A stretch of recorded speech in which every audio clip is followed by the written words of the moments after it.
안녕하세요. 여러분의 사연을 기다리는 인생 라디오입니다. 오늘 사연은 서울에 살고 계신 72살 김영자님이 보내주셨습니다. 잘 들어보시고 우리의 인생과 닮은 부분을 찾아보시기 바랍니다. 서울에서 혼자 지내고 있는 72세 김영자입니다. 남편은 몇 해 전 암으로 세상을 떠났고 이제는 저 혼자 서울의 작은 아파트에서 조용히 여생을 보내고 있습니다. 자식들은 모두 출가하여 각자의 삶을 살고 있고 연락은 명절이나 특별한 일이 있을 때 정도입니다. 나름대로 바쁘게 살아가는 자식들이니 섭섭하다고 탓할 수도 없고 그저 제가 그들의 삶에 짐이 되지 않기만을 바라는 마음입니다. 젊은 시절부터 바삐 살다 보니 인생의 반은 남편과 자식들을 위해 살았고 나머지 절반은 친구들과 함께하는 시간이 많았습니다. 그 중에서도 박순이는 저와 40년을 함께한 친구로 인생에서 가장 가까운 사람 중 한 명입니다. 서로의 결혼식에 참석했고 자식들 돌잔치에서부터 부모님 장례식까지 크고 작은 일에 빠짐없이 함께하며 시간을 보냈습니다. 같은 동네에 살다 보니 자연스레 왕래도 잦았고 무슨 일이 있으면 제일 먼저 찾아가는 사람이었습니다. 순이와 저는 대학 시절 우연히 같은 서클에서 만나 친해졌습니다. 성격은 정반대였지만 오히려 그 차이가 우정을 더욱 단단하게 만들었습니다. 저는 조용하고 신중한 편이라면 순이는 외향적이고 활달한 성격이었습니다. 그 덕분에 저는 순이에게서 많은 활기를 얻었고 순이는 저와 있을 때 편안함을 느낀다고 자주 말했습니다. 가끔 다툼이 없었던 것은 아니지만 그렇게 40년이라는 세월 동안 서로의 삶에 깊숙이 자리 잡은 사이입니다. 몇 년 전 남편을 떠나보낸 후로는 더욱 순이와 자주 만났습니다. 남편과 함께하던 시간을 순이와 보내는 것으로 채웠던 셈입니다. 둘 다 배우자를 잃고 자식들은 바쁜 나날을 보내는 비슷한 처지였기 때문에 서로를 의지하며 외로움을 달래곤 했습니다. 주말마다 함께 시장을 보고 카페에서 시간을 보내며 소소한 일상을 공유했습니다. 나중에 자식들이 결혼하고 멀리 가면 우리끼리 요양원이라도 같이 가야 한다고 농담 반 진담 반으로 얘기하던 때가 엊그제 같은데 그 시간이 그리운 날도 있습니다. 하지만 그렇게 단단하다고 믿었던 우정도 시간이 흐르며 조금씩 어긋나기 시작했습니다. 나이가 들면서 각자의 상황과 처지가 달라지자 서로를 향한 기대와 요구도 달라졌습니다. 특히 경제적인 문제는 예상치 못한 갈등을 불러일으키기 마련입니다. 아무리 가까운 사이라도 돈이 오고 가면 관계에 금이 가기 쉽다는 것을 알면서도 순이와의 관계에서는 그런 일이 없을 것이라 믿었습니다. 이야기를 시작하며 순이와의 40년을 떠올려 보니 참 많은 일들이 있었던 것 같습니다. 좋았던 기억도 많지만 지금 제가 이 이야기를 전하게 된 이유는 결국 상처받은 마음 때문입니다. 오래 알고 지낸 친구라도 때로는 적당한 거리가 필요하다는 것을 깨달았고 그 과정을 통해 많은 것을 배우게 되었습니다.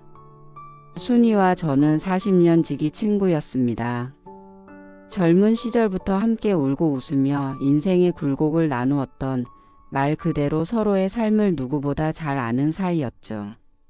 남편을 떠나보낸 후에는 더 자주 만나며 외로움을 달랬습니다. 서로에게 남은 친구가 자신밖에 없다는 생각에 의지하고 배려하는 것이 당연하다고 믿었죠. 하지만 그 믿음은 몇 달 전 완전히 무너지고 말았습니다.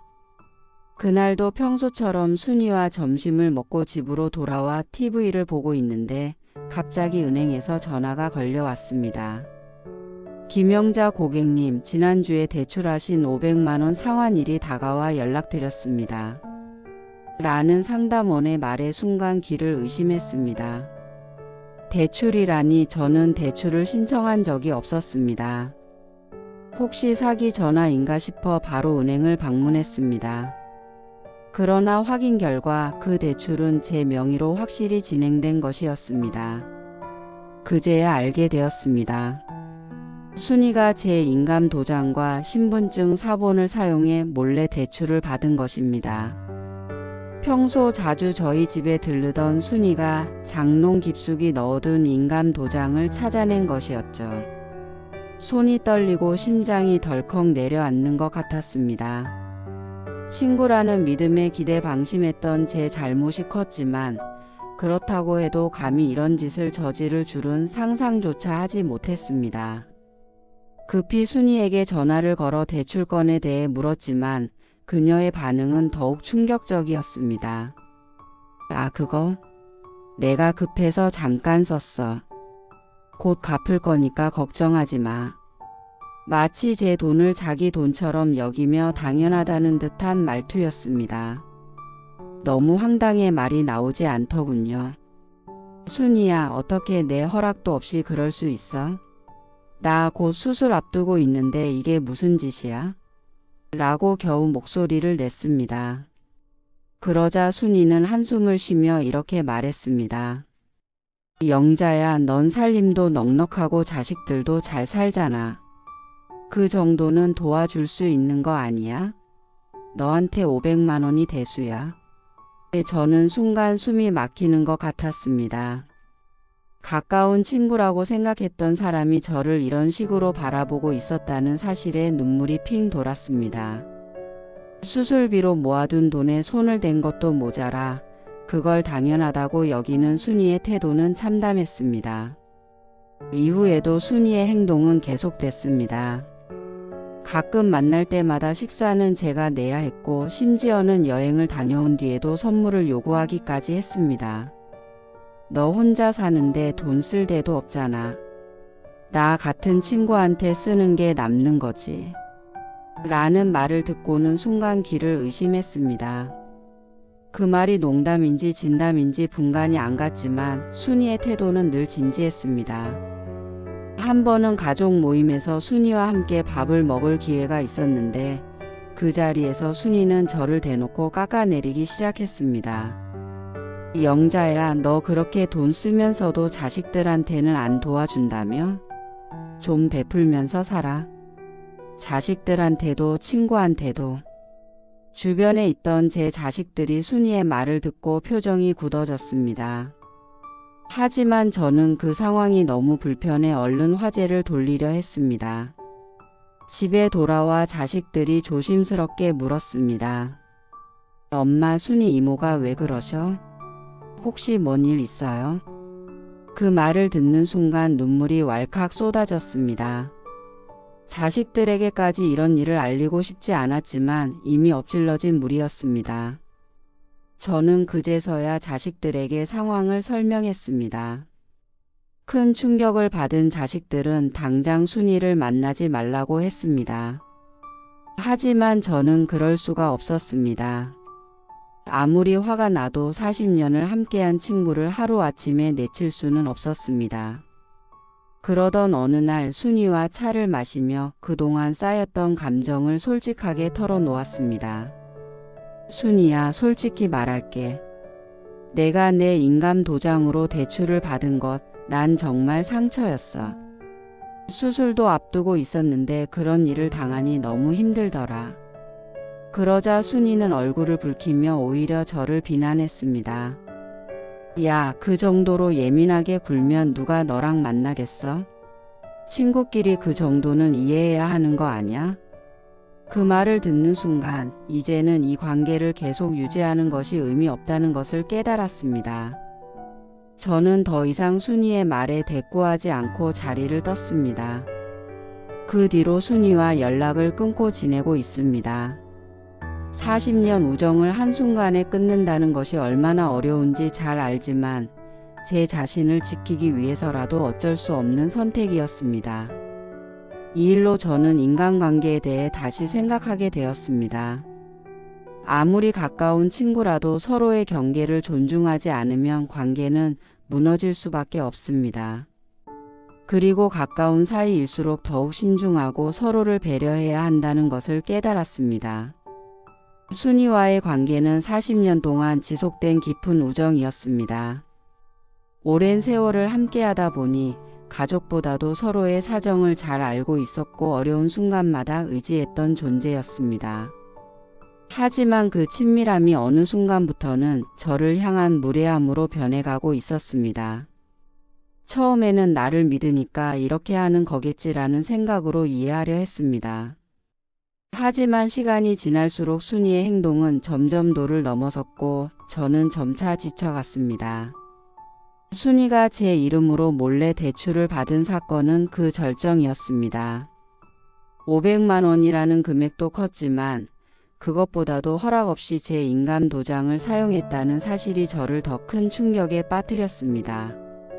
저는 수술을 앞두고 있던 상황이라 정신적으로도 불안정했기 때문에 이 사건은 더욱 힘들게 다가왔습니다. 은행에서 대출 관련 연락을 받았을 때의 그 당혹감과 배신감은 지금도 생생합니다. 그날 저는 곧장 순이에게 전화를 걸어 따졌습니다. 순이야, 은행에서 연락이 왔는데 내가 내 이름으로 대출을 받았다고 하더라. 이게 어떻게 된 일이야? 라고 묻자 순이는 오히려 저를 나무라는 듯한 말투로 대답했습니다. 아, 그거? 내가 급해서 잠깐 썼어. 곧 갚을 거니까 걱정하지 마. 너무나 당연하게 말하는 순이의 태도에 저는 순간 할 말을 잃었습니다. 아무리 그래도 그렇지 내가 내 허락도 없이 어떻게 그럴 수 있어? 나 지금 수술 준비 중인 거 알잖아. 이런 일이 생기면 어떻게 해? 라고 차분히 말했지만 순이는 넌 그래도 잘 살잖아. 애들도 있고 돈도 있잖아. 나 좀 도와주는 게 그렇게 어려워? 라는 말로 제 말을 가로막았습니다. 친구로서의 믿음과 배려가 무너지는 순간이었습니다. 이후로도 순이는 별다른 미안함을 보이지 않았습니다. 오히려 우리 관계가 당연히 유지될 것이라는 듯 아무렇지도 않게 저를 대했습니다. 만날 때마다 밥을 사는 것도 커피를 사는 것도 늘 제 몫이었고 심지어는 여행 다녀온 뒤에는 기념품 사왔지? 난 그 지역에서 나는 과자 좋아해라고 말하며 선물을 요구하기까지 했습니다. 그 모든 것이 당연하다는 듯 행동하는 순이에게 점점 실망감이 쌓여갔습니다. 가족들이 모이는 자리에서 순이는 저를 더 난처하게 만들었습니다. 제 자식들이 보는 앞에서 너는 돈 쓰는 데에 거리낌이 없더라. 그렇게 쓸 돈 있으면 자식들한테 좀 더 주지 그래? 라며 농담처럼 말을 던졌습니다. 자식들은 불편한 표정을 지었지만 저는 상황을 무마하려 애썼습니다. 농담이야, 순이가 원래 좀 직설적이잖아. 라며 웃었지만 속은 상했습니다. 이런 일이 반복되면서 저는 고민에 빠졌습니다. 오랜 친구를 잃고 싶지는 않았지만 지금과 같은 관계는 저를 점점 지치게 만들고 있었습니다. 40년이라는 세월이 아깝기도 했고 단순한 오해에서 비롯된 일이라고 스스로를 달래보기도 했습니다. 하지만 시간이 갈수록 이 관계를 계속 유지하는 게 맞을까라는 의문이 커져갔습니다. 결국 저는 결단을 내렸습니다. 순이에게 전화를 걸어 만남을 제안했습니다. 조용한 카페에서 순이와 마주 앉은 저는 차분하게 말을 꺼냈습니다. 순이야, 우리 이제 각자의 길을 가자. 난 너와의 우정을 소중하게 여겼지만 최근에 있었던 일들을 돌이켜보면 우리 관계가 서로에게 좋은 영향을 주지 않는 것 같아.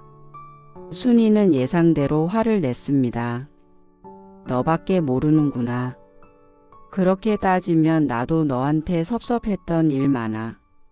그래도 난 참았어. 라고 말하며 언성을 높였습니다. 하지만 저는 흔들리지 않았습니다. 순이야, 참는 게 좋은 관계를 의미하지는 않아. 서로에게 상처를 주면서도 계속 만나는 게 더 불행한 일이야. 라고 단호하게 말했습니다. 그 말에 순이는 한동안 말이 없었습니다. 저는 더 이상 아무 말도 하지 않고 자리에서 일어나 나왔습니다. 그 후로 순이와의 연락은 끊겼습니다. 40년이라는 세월을 함께한 친구와의 결별은 쉬운 일이 아니었지만 저를 위한 선택이었습니다. 관계를 유지하려는 노력도 중요하지만 때로는 그 관계를 정리하는 용기도 필요하다는 것을 배웠습니다. 지금도 가끔 순이가 생각납니다. 함께 웃던 순간들, 여행을 다니던 기억들이 떠오르기도 합니다. 하지만 그 모든 것보다 제 자신을 존중하고 지켜야 한다는 것이 더 중요하다는 것을 깨달았습니다.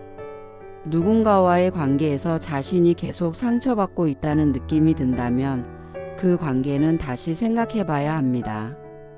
서로의 삶을 존중하며 지켜보는 것이 진정한 우정이라는 것을 이제는 알게 되었습니다. 순이와의 관계는 끝났지만 마음 한구석에는 여전히 씁쓸함이 남아 있습니다. 40년이라는 긴 세월 동안 친구로 지내며 공유했던 시간들이 순식간에 무너져 내렸다는 사실을 받아들이는 것은 쉽지 않았습니다. 하지만 이번 일을 통해 저는 인간관계에서 가장 중요한 것은 존중이라는 것을 깨달았습니다. 아무리 오랜 인연이라 해도 상대방을 존중하지 않고 당연하게 여기는 순간 그 관계는 금이 가기 시작합니다. 순이와 연락을 끊고 지내던 어느 날 다른 친구에게서 연락이 왔습니다. 너 순이 소식 들었니? 라는 말로 시작된 대화는 충격적이었습니다. 순이는 저뿐만 아니라 다른 친구들에게도 비슷한 방식으로 돈을 빌리고 갚지 않았고 결국 몇몇 친구들이 참지 못하고 법적 대응을 하게 되었다는 소식이었습니다. 저는 처음에 믿기지 않았습니다. 비록 저에게 했던 행동이 도를 넘긴 것은 사실이지만 순이가 법적인 문제까지 일으킬 정도로 무책임한 사람이라고는 생각하지 않았기 때문입니다. 하지만 친구의 말에 따르면 순이는 점점 더 대담해졌고 빌린 돈을 갚지 않는 것에 대해 죄책감조차 느끼지 않는 듯 했다고 합니다. 결국 고소까지 진행되었고 순이는 재판을 받아 법적 처벌을 받게 되었습니다. 이 소식을 듣고 마음이 착잡했습니다. 아무리 잘못을 했다고는 해도 오랜 친구가 이런 식으로 어려움을 겪게 된 것이 안타까웠습니다. 친구들과 함께 이야기를 나누면서도 순이가 이렇게까지 될 줄은 몰랐다는 말이 반복되었습니다. 우리는 모두 순이와 오랜 세월을 함께한 친구들이었고 그만큼 애정도 있었습니다. 하지만 순이의 행동은 도를 넘었고 더 이상 용서하기 어려운 수준이었습니다. 한편으로는 내가 그때 순이를 더 강하게 설득했더라면 이렇게까지 되지 않았을까라는 후회가 들기도 했습니다. 그때 제가 좀 더 단호하게 선을 긋고 다른 친구들에게도 순이의 행동을 알렸다면 상황이 달라졌을지도 모릅니다. 하지만 이미 벌어진 일에 대한 후회는 아무런 소용이 없었습니다. 시간이 지나면서 순이에 대한 분노와 실망은 점차 사그라들고 대신 안타까움이 커져갔습니다. 왜 순이는 그런 선택을 했을까? 어쩌면 그도 어려운 상황에 몰려 어쩔 수 없었을지도 모른다는 생각이 들었습니다. 사실 순이는 남편과 사별한 후 경제적으로 어려움을 겪고 있다는 이야기를 한 적이 있었습니다. 그때는 친구들 중 누가 어려움을 겪지 않겠어라는 생각에 가볍게 넘겼지만 그 상황이 순이에게는 훨씬 더 무거운 짐이었을지도 모릅니다. 순이와 연락을 끊은 후 저는 제 자신을 돌아보는 시간을 가지게 되었습니다. 그동안 저는 자식들에게 기대기도 하고 친구들에게 의지하기도 하며 살아왔습니다. 하지만 이번 일을 통해 결국 내 삶은 내가 책임져야 한다는 깨달음을 얻었습니다. 자식도 친구도 결국은 각자의 삶을 살아가기 바쁘기 때문에 제가 저를 돌보지 않으면 아무도 대신해 주지 않는다는 것을 절실히 느끼게 되었습니다. 순이와의 관계는 비록 끝났지만 저는 여전히 그녀를 완전히 미워하지는 않습니다. 오히려 언젠가 순이가 후회하고 돌아오면 그때는 손을 잡아줄 마음도 있습니다. 40년이라는 세월은 쉽게 지워지는 것이 아니기 때문입니다. 물론 다시 예전처럼 가까운 관계로 돌아가는 것은 어렵겠지만 최소한 서로 안부를 주고받을 정도의 관계로 남을 수 있다면 그걸로 충분하다고 생각합니다. 이제 저는 저를 위한 삶을 살기로 결심했습니다. 자식들에게 의존하지 않고 친구에게 기대지 않으며 제 삶을 주체적으로 살아가기로 했습니다. 혼자 여행을 다니고 새로운 취미를 배우고 건강을 챙기며 남은 시간을 의미 있게 보내려고 합니다. 예전에는 혼자라는 것이 외롭게 느껴졌지만 지금은 혼자인 시간이 오히려 편안하고 자유롭게 느껴집니다. 순이와의 일이 있기 전에는 자주 친구들과 만나 외식을 하고 여행을 다니며 시간을 보냈지만 이제는 스스로에게 더 집중하고 있습니다. 가끔 외롭다는 감정이 들 때도 있지만 그럴 때면 오히려 조용한 시간을 즐기며 책을 읽거나 산책을 합니다. 마음이 편안해지는 것을 느낄 때마다 이게 진정한 자유라는 생각이 듭니다. 누군가와의 관계는 중요하지만 그 관계가 나를 상처 입히는 것이라면 과감히 정리하는 것도 필요합니다. 저처럼 오랜 친구와의 관계를 끊는 것은 쉽지 않은 일이지만 때로는 자신을 위해 결단을 내려야 합니다. 저와 같은 경험을 한 분들이 있다면 이제는 자신의 삶을 더 소중하게 여기고 자신을 위한 시간을 가지시길 바랍니다. 저는 여전히 순이가 잘 지내기를 바랍니다. 비록 지금은 각자의 길을 가고 있지만 언젠가 길에서 우연히 만나게 된다면 서로 웃으며 안부를 물을 수 있는 날이 오기를 기대해 봅니다. 자식들도 친구들도 모두 각자의 삶을 살아가는 것이고 저는 그 속에서 제 자리를 찾아가면 된다고 생각합니다. 앞으로는 저 자신을 위한 삶을 살면서 건강하고 행복하게 지내는 것이 저에게 주어진 숙제라고 여깁니다. 그리고 이 경험을 통해 인간관계에서 무엇이 중요한지, 나를 지키는 방법이 무엇인지를 배우게 되었습니다. 사람을 만나는 일은 우리 삶에서 피할 수 없는 부분입니다. 누구와 어떻게 관계를 맺느냐에 따라 우리의 행복과 스트레스는 크게 달라지죠. 하지만 모든 인간관계가 즐겁고 긍정적이지만은 않습니다. 때로는 나를 만만하게 보고 당연히 이용하려는 사람들이 있습니다. 이런 사람들은 처음에는 가까운 친구처럼 다가오지만 시간이 지날수록 우리의 에너지를 소모하게 만듭니다. 오늘은 나를 만만하게 보는 사람들의 특징과 그들이 어떤 방식으로 우리의 삶에 영향을 미치는지 이야기해 보려고 합니다. 첫 번째로 끊임없이 얻어먹기만 하는 사람입니다. 이런 사람들은 언제나 돈이 없습니다. 약속을 잡으면 요즘 사정이 안 좋아서라는 말을 입에 달고 살죠. 처음에는 형편이 어려운 친구를 돕는다는 생각에 밥 한 끼, 커피 한 잔을 사주는 게 어렵지 않습니다. 하지만 문제는 그들이 계속해서 같은 태도를 보일 때입니다. 한두 번은 괜찮지만 만날 때마다 당연히 내가 사야지라는 식의 태도로 나오는 사람들, 이런 사람은 이미 나를 돈을 내는 사람으로 보고 있습니다. 더 황당한 경우는 자신은 여행을 가고 취미 생활을 하며 본인의 삶을 즐기면서도 나와의 만남에서는 지갑을 열지 않는 경우입니다. 누군가가 이런 말을 했습니다. 진짜 돈이 없는 사람은 만나러 나오지 않는다. 이 말처럼 형편이 어렵다면 스스로 약속을 줄이고 만남을 피하는 것이 일반적입니다. 하지만 끊임없이 만남을 이어가면서도 돈을 내지 않으려는 사람은 나를 이용하려는 의도가 깔려 있다고 봐야 합니다. 이런 사람들은 오히려 내 호의를 당연하게 여깁니다. 내가 돈이 많으니까 사는 거 아니야? 라는 식의 말도 서슴지 않죠. 배려와 미안함이 없는 관계는 오래 갈 수 없습니다. 당신의 호의를 진심으로 고마워하지 않고 그저 자신의 이익을 위해 이용하는 사람은 결국 더 큰 기대를 하게 됩니다. 그러다 어느 순간 거절하면 왜 갑자기 그래? 라며 오히려 서운해하거나 화를 내기도 합니다. 관계에서 기본적인 예의를 지키지 않는다면 그 사람은 더 이상 좋은 친구도 소중한 인연도 될 수 없습니다. 두 번째는 사사건건 깎아내리는 사람입니다. 무언가를 이뤄냈을 때 진심으로 축하해주고 응원해주는 사람이 있는가 하면 아무리 큰 성과를 내도 트집 잡는 사람들이 있습니다. 그거 요즘은 누구나 다 해. 내가 잘한 게 아니라 운이 좋았던 거야. 이런 말들은 마치 농담처럼 들릴 수 있지만 사실은 나를 깎아내리고 자신을 우월하게 보이려는 의도가 숨겨져 있습니다. 특히 이런 사람들은 타인 앞에서 더 심하게 행동합니다.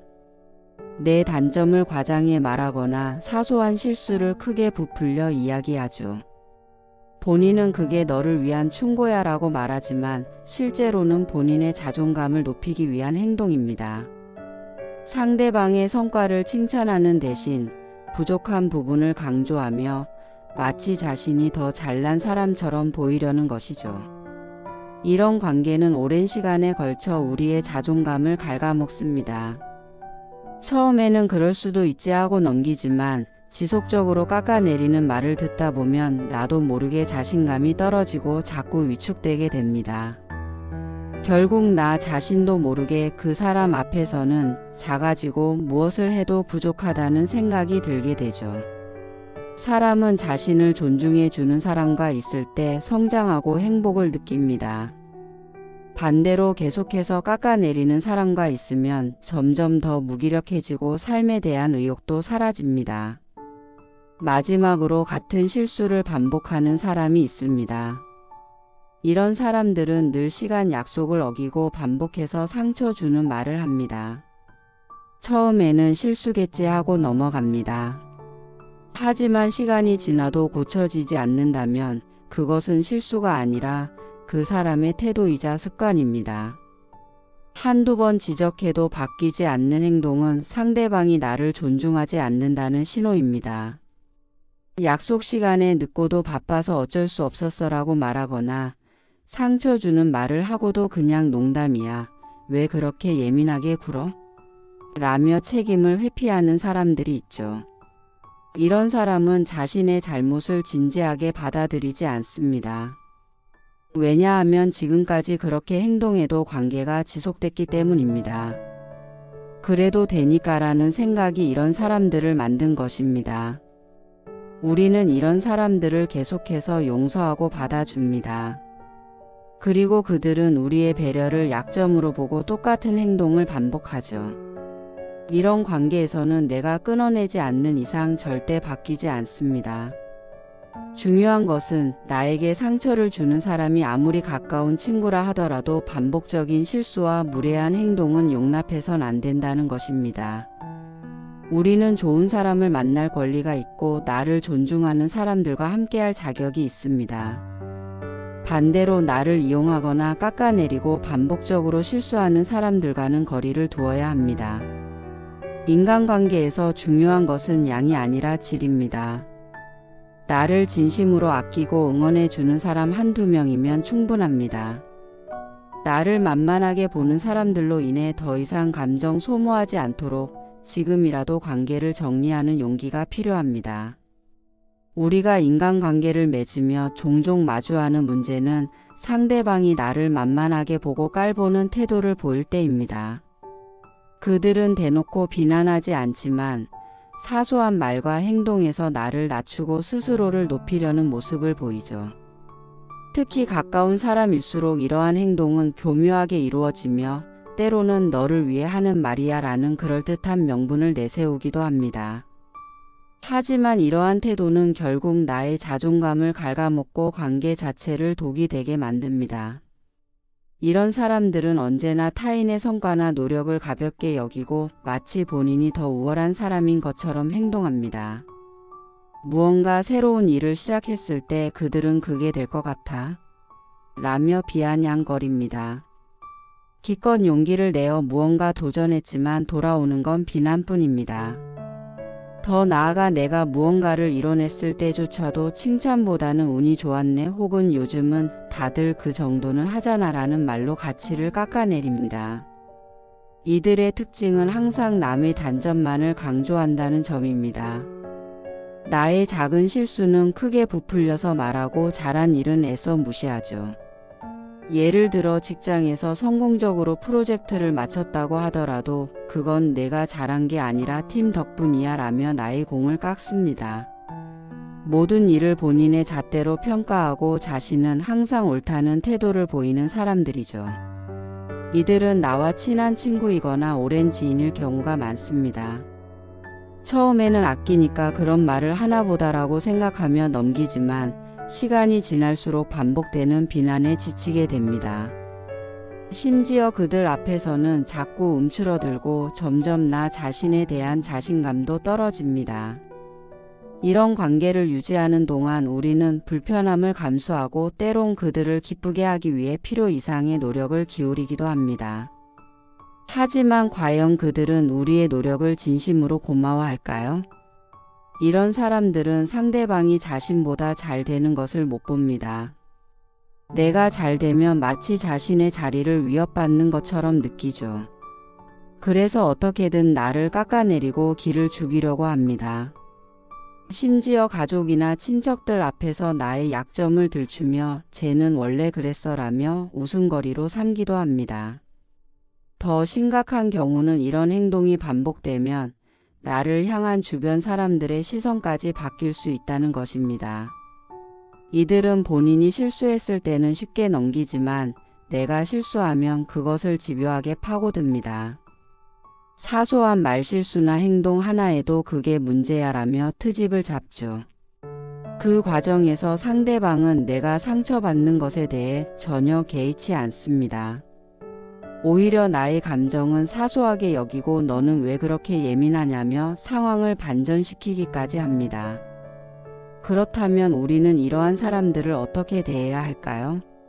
첫 번째로 중요한 것은 상대방의 말에 휘둘리지 않는 것입니다. 그들의 말이 전부 사실이 아니라는 것을 인식하는 것에서 시작해야 합니다. 아무리 친한 사람이라도 나를 지속적으로 깎아내린다면 그 관계를 유지할 필요는 없습니다. 두 번째는 그들에게 분명한 선을 긋는 것입니다. 내 말은 고맙지만 나는 그렇게 생각하지 않아라는 식으로 단호하게 표현하는 것이 중요합니다. 상대방이 나를 깎아내릴 때 감정적으로 대응하기보다는 차분하게 자신의 입장을 이야기하는 것이 필요합니다. 그들이 장난처럼 나를 비하할 때도 마찬가지입니다. 그건 좀 심한 것 같은데? 라고 가볍게 넘기기보다는 그렇게 말하는 건 기분 나빠라고 명확하게 표현해야 합니다. 내가 명확하게 선을 긋지 않으면 상대방은 계속해서 같은 행동을 반복할 가능성이 큽니다. 이 과정에서 상대방이 불쾌해하거나 화를 내더라도 주저하지 않아야 합니다. 건강한 인간관계는 서로를 존중하는 데서 시작됩니다. 상대방이 나를 존중하지 않는다면 그 관계는 오래 갈 수 없습니다.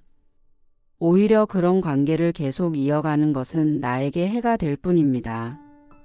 또한 이러한 사람들은 나의 성공이나 행복을 축하해 주지 않기 때문에 진정으로 나를 응원해 주는 사람들과 더 많은 시간을 보내는 것이 필요합니다. 좋은 사람들과 함께 있을 때 우리는 더욱 긍정적이고 건강한 에너지를 얻을 수 있습니다. 반대로 나를 깎아내리는 사람과 함께 있으면 그들의 부정적인 에너지가 나에게까지 전염됩니다. 결국 중요한 것은 나를 아끼는 것입니다. 다른 사람의 비난과 평가에 휘둘리지 않고 나의 가치를 스스로 인정하는 것입니다. 상대방이 나를 깎아내리는 이유는 그들의 불안과 열등감에서 비롯된 경우가 많습니다. 그렇기 때문에 그들의 말에 너무 큰 의미를 부여하지 않는 것이 중요합니다. 우리의 삶은 우리가 어떤 사람들과 함께 하느냐에 따라 달라집니다. 나를 존중하고 진심으로 응원해 주는 사람들과 관계를 맺어야 합니다. 나를 깎아내리는 사람들에게 에너지를 소모하는 대신 나를 성장시키고 행복하게 만드는 관계를 소중히 여기는 것이 필요합니다. 인간관계에서 중요한 것은 나의 가치를 지키고 나를 소중하게 여기는 사람들과 함께하는 것입니다. 사람들과의 관계에서 때로는 아무런 말도 하지 않는 것이 가장 강력한 무기일 때가 있습니다. 특히 상대방이 지속적으로 나를 깎아내리고 무시하거나 상처를 주려는 의도를 가지고 있을 때는 오히려 무시하는 것이 최선의 대처법이 됩니다. 우리가 일상에서 만나는 사람들 중에는 꼭 비난이나 불평을 입에 달고 사는 사람들이 있습니다. 그들은 본인의 불행이나 스트레스를 타인에게 전가함으로써 자신의 우월감을 확인하려는 경향이 있습니다. 상대방을 공격함으로써 잠시나마 자신이 더 나은 사람이라고 느끼는 것이죠. 하지만 이런 사람들에게 직접적으로 대응하거나 감정적으로 반응하는 것은 오히려 그들에게 원하는 반응을 주는 것과 다름없습니다. 이런 상황에서 우리가 취할 수 있는 가장 현명한 방법은 무시하는 것입니다. 상대방이 던지는 부정적인 말에 일일이 대응하는 대신 아무런 반응을 보이지 않는 것입니다. 특히 직장이나 가족 모임 등 피할 수 없는 관계에서 이 방법은 더욱 효과적입니다. 그들이 공격을 해도 내가 아무런 반응을 하지 않으면 결국 그들은 흥미를 잃고 그만두게 됩니다. 물론 처음에는 어렵습니다. 사람은 본능적으로 자신을 보호하고 비난에 대응하려는 경향이 있기 때문입니다. 하지만 때로는 침묵이 가장 강력한 방어막이 됩니다. 상대방이 나를 깎아내릴 때마다 하나하나 반박하고 화를 내거나 감정적으로 대처하는 것은 결국 나만 지치게 됩니다. 반대로 상대방의 말에 흔들리지 않고 평정심을 유지하면 그들은 더 이상 나를 공격하는 데서 쾌감을 얻지 못합니다. 우리가 흔히 말하는 한 귀로 듣고 한 귀로 흘린다는 표현이 이런 상황에 딱 맞는 말입니다. 상대방이 불필요한 말을 하거나 나를 깎아내리려고 할 때 그 말을 마음에 담아두지 않는 것이 중요합니다. 그들은 내가 상처받고 흔들리는 모습을 보고 싶어 합니다. 하지만 내가 무심한 표정을 짓거나 애초에 귀담아 듣지 않는다는 태도를 보이면 그들은 결국 지쳐 떨어져 나가게 됩니다. 특히 직장에서는 이런 태도가 더욱 필요합니다. 상사나 동료가 이유 없이 나를 공격하거나 끊임없이 흠을 잡는 경우가 있습니다. 이런 상황에서 감정적으로 대응하는 것은 오히려 나에게 불리하게 작용할 수 있습니다. 그렇기 때문에 가벼운 미소와 함께 "아, 그렇군요라고 짧게 대답하고 넘어가는 것이 훨씬 현명합니다. 이것은 단순히 무시하는 것처럼 보일 수 있지만 사실은 나의 평정심과 자신감을 지키는 방법입니다. 또한 무시하는 것은 단순히 회피하는 것이 아닙니다. 오히려 나 자신을 더 단단하게 만드는 과정입니다. 상대방의 말이나 행동에 일일이 반응하지 않고 내 감정을 스스로 컨트롤하는 능력을 키우는 것이죠. 이런 태도는 시간이 지나면서 자연스럽게 나의 자존감을 높여줍니다. 그리고 주변 사람들에게도 나를 쉽게 무너뜨릴 수 없는 사람이라는 인식을 심어줍니다. 하지만 무시하는 것과 더불어 중요한 것은 경계선을 명확하게 설정하는 것입니다. 무시한다고 해서 모든 상황에서 가만히 있어야 하는 것은 아닙니다. 때로는 그런 말은 기분이 나빠요라고 단호하게 말해야 할 때도 있습니다. 중요한 것은 어떤 상황에서 말하고 어떤 상황에서 침묵할지 스스로 판단하는 것입니다. 예를 들어 상대방이 개인적인 영역을 침범하거나 나의 자존감을 심각하게 해치는 말을 한다면 그때는 분명하게 선을 긋는 것이 필요합니다. 그렇게 말씀하시면 저도 기분이 좋지 않습니다. 라는 간단한 말 한마디로도 충분합니다.